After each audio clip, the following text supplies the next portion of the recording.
Olá, minha querida amiga, meu querido amigo, mais uma vez nos encontramos, mais um dia. Agora sim, vamos entrar profundamente nesse tema tão importante, Cristo no Crisol. Agradeço você porque você está aí comigo todos os dias, não somente apreciando esse trabalho, mas fazendo com que ele chegue a mais lugares, a mais corações. É a palavra de Deus que vai, e a palavra de Deus não volta vazia, você sabe disso. Então, obrigado por essa ação missionária, tá bom? Se você não é inscrito no nosso canal, por favor, se junte a nós na grande família do Lição Fácil. Será muito bem-vindo nessa família. E se você gostou do nosso conteúdo, não se esqueça de deixar o seu gostei ou seu não gostei, caso você, por alguma razão, não aprecie. Tá bom? Os primeiros anos é o título do nosso estudo de hoje. Deixa eu lhe dizer uma coisa. A Bíblia não fala muito acerca dos primeiros anos de Cristo, mas traz detalhes das circunstâncias onde ele viveu. Como que era o mundo que recebeu Jesus naquela época. Bom, Jesus, nós sabemos, é o Deus Todo-Poderoso, Ele é o Criador, Ele era adorado pelos anjos no céu, assentado no trono à direita de Deus o Pai, sempre esteve lá de eternidade a eternidade. No entanto, Ele desceu esse mundo. Como será que Ele viveu aqui? Qual foi a escolha de Cristo do local do seu nascimento, por exemplo? Bom, nós vamos ver alguns textos que nos mostram como que Jesus deliberadamente e voluntariamente escolheu viver entre as pessoas mais humildes dessa terra. O próprio local do seu nascimento foi um local humilde. E vejamos, por exemplo, Lucas capítulo 2, versículo 7, que nos diz assim, ó. E ela deu à luz o seu filho primogênito, enfaixou-o e o deitou em uma manjedoura, porque não havia lugar para eles na hospedaria. Essas são palavras reais.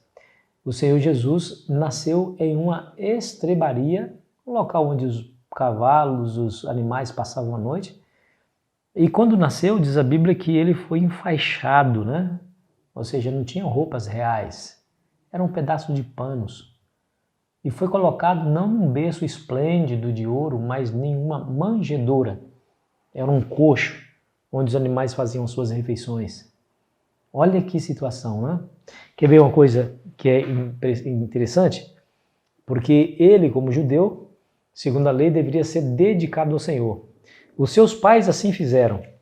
No capítulo, aí no mesmo capítulo 2, versículo 22, em diante diz: passados os dias da purificação deles, segundo a lei de Moisés, levaram-no a Jerusalém para o apresentarem ao Senhor.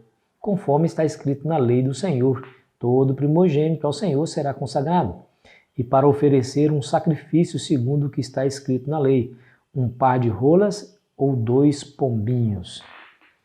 Interessante. Essa era uma prática. E eles foram para consagrar o menino e apresentar um sacrifício. Porém, segundo a lei aqui, eles ofereceram um par de rolas e 2 pombinhos. Veja quão significativo essa informação quando você vai lá na origem da lei. Na origem da lei, lá em Levítico capítulo 16, nós vamos ver exatamente a condição econômica de quem deveria oferecer tal sacrifício. Capítulo 16 e o capítulo 12, versículo,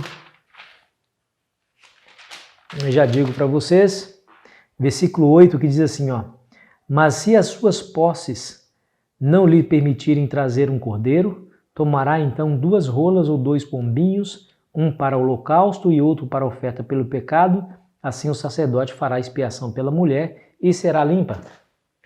Então aqui você percebe que os pais de Jesus não tinham condição financeira de oferecer um cordeiro, então preferiram oferecer ali um par de rolas e 2 pombinhos, que era a oferta de uma pessoa pobre, porque essas aves eram somente armar ali uma armadilha no quintal e você poderia pegar, estava solta aí na natureza, poderia pegar e oferecer, não custaria muito, né, para ser oferecido. Olha a tamanha a humildade do nosso Mestre e do nosso Salvador Jesus Cristo. Você sabe o que aconteceu? Mesmo sendo tão pobre, Jesus também conheceu, desde a sua mais tenra infância, o calor da perseguição.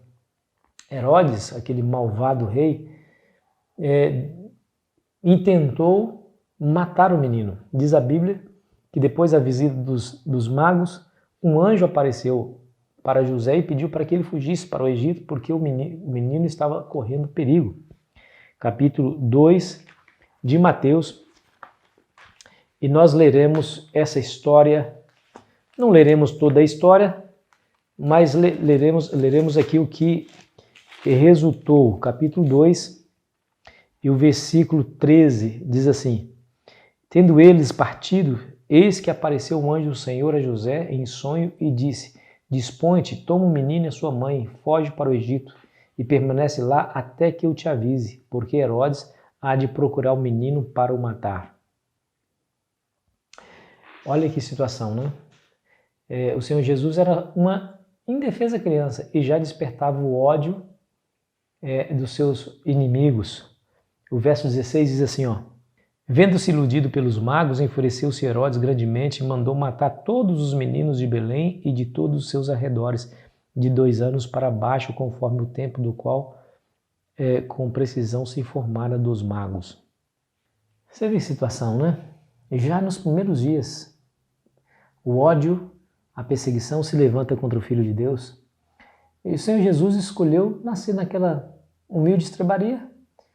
Escolheu deliberadamente nascer no seio de uma família simples, humilde e pobre. E isso é muito significativo para nós. Isso me faz lembrar as próprias palavras de Ellen White sobre esse assunto, que eu gostaria de compartilhar com você. Ela diz assim, depois que Cristo condescendeu em deixar seu excelso domínio, descer de uma altura infinita e assumir a forma humana, poderia haver adotado qualquer condição da humanidade que preferisse, mas grandeza e posição não significavam nada para ele. Escolheu o modo de vida mais baixo e humilde. Essa foi a realidade que o próprio Senhor Jesus escolheu. A pergunta é por que ele escolheu vir dessa maneira numa família tão humilde. E ela continua dizendo o seguinte, preste atenção. Se ele tivesse a aparência de exterior ostentação, riquezas e magnificência, a classe mais pobre da humanidade teria evitado sua companhia. Ele escolheu, portanto, a condição inferior da grande maioria das pessoas. Ninguém precisaria se sentir excluído, todos teriam a mesma oportunidade de salvação. Tanto os homens nos seus palacetes, na sua riqueza, como o pobre que estende a mão para receber, por bondade de alguém, um pedaço de pão para matar a sua fome. Todos teriam a mesma oportunidade de salvação. Jesus veio na condição da maioria das pessoas. Nós sabemos que toda a riqueza do mundo está na mão de 1% da população mundial. 99% estão em condições, a grande maioria, não vou dizer 99%, mas a grande maioria das pessoas vive em condição de pobreza e alguns de extrema pobreza. Jesus veio semelhante a esses para que todos pudessem ter a chance também de alcançar a vida eterna que ele oferece. Isso é tremendo, isso mostra amor, isso mostra compaixão. Esse foi o Jesus que eu e você escolhemos servir. Amém por isso, né? Louvado seja Deus, porque o Senhor Jesus não mediu esforços para que nos alcançar. Agora, pensa uma coisa comigo aqui. Jesus, ele, com exceção de Adão e Eva antes do pecado, foi o único que não cometeu pecado algum. Era imaculado, inocente, puro. Como deve ter sido difícil para Jesus viver aqui nesse mundo onde ele presenciava a maldade, a mentira, a injustiça, a imoralidade. Imagina, olha, por exemplo, nós somos poupados de algumas cenas. Por exemplo, quando passa um assassinato, a queima-roupa, por exemplo, na TV, as imagens são borradas ou a cena é paralisada. justamente para nos poupar de tal cena. Se nós, pecadores, nos poupamos de uma cena tão terrível como essa, que para nós é terrível, agora imagine o ser imaculado, puro, inocente, Filho de Deus que aqui estava. Imagine como foi difícil para ele viver. A sensibilidade dele era muito alta em relação ao que acontecia.